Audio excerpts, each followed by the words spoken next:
Hello everyone, it's me again, Bertam, JMY TV, panibagong araw, panibagong vlog na naman mga ka-DIY. Sa araw na to, dito tayo ulit sa KRY 200 natin at may tuturo ako kung paano magpalit ng peanut bulb, pero magandang klase ng peanut bulb ang lalagay natin mga ka-DIY.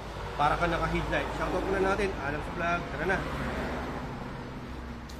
So para magpalit tayo ng peanut bulb, to tanggalin natin to dalawa. Allen bolt lang to, magkabilaan lang to. Okay, tapos ito, angat mo to, tanggalin na natin.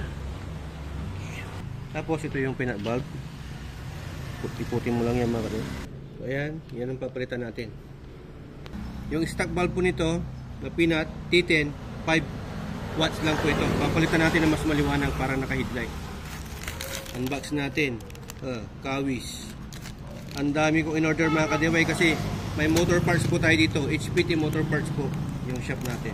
Car wash and motor parts. So ang pinili ko ay kulay yellow at white. So maglalagay tayo ng kulay white. Ayan, tatry natin to. Tingnan nyo kung gaano kaliwanag to mga ka-DIY.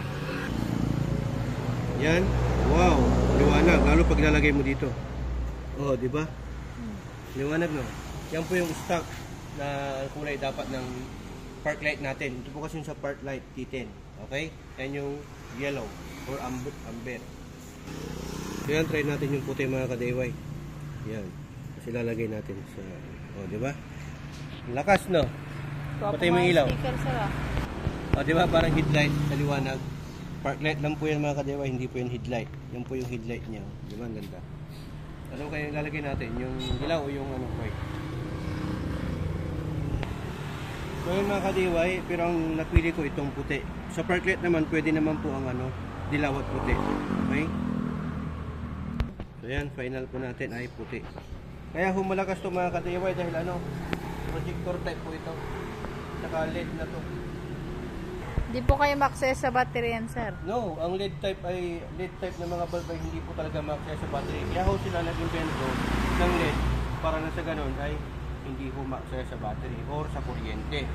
Ang LED na mga bulb ay ginagamit na ho sa sasakyan at sa ilaw sa bahay. Kaya hindi ho siya magsaya. Matipid ho siya sa kuryente at sa battery. Pogi ng sticker, sir, ah. Siyempre, burn time yan eh. Pa-subscribe nyo na. Ayan, sir, libre. Oo, libre. Kita mo. Diba? Liwanag, park light pa lang yan. Lagyan natin sa madilim.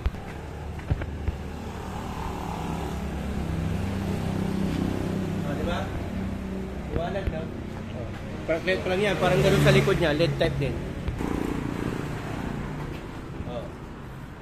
Hindi ho pinagbabawal ang puti na hindi na makita. Yan, hindi naman po nila pinagbabawal tong puti o dilaw. Yan po yung mga stock na park light na required. So, hindi ho pinagbabawal tong ano, puti na park light. Ang required lang po ay puti or dilaw. Wala na po ibang kulay. Yung iba naglalagay ng blue, green, hindi po pwede yun. Puti at dilaw lang po. Yan po ang stock. Okay? Yan po, sa mga gusto magpalit, sa mga tropa natin dyan, pwede rin po to sa mga instrumental panel, yung dito. Pwede rin yan, sa loob ng ano, sasakyan, yung sa cabin. Okay, pwede rin po magpalit ngayon to. Sa ano po to, mura lang po to para sa inyo. 20 pesos isa. Okay, LED tape na po yan, matipid at matagal na humasira yan, dahil LED tape na po yan. Okay, ayan, kung may natutunan kayo sa video na to, huwag niyong kalimutan na i-like at follow yung Facebook page natin at subscribe yung YouTube channel natin. At syempre huwag niyong kalimutan na subscribe si Analos Vlog. Yan yung videographer natin. Yung link pala nito mga ka-DIY, lagay ko na lang po sa description below. Ayan, Lazada. So sa HPT, natuto ka na, nakatipid ka pa. Dahil sa HPT, sharing is caring. Ayan, so ingat po kayo sa pag-DIY. Dalawa lang po ang meaning dito, do it yourself at least do it yourself. Maraming salamat. To God will be the glory and burn time. Signing off.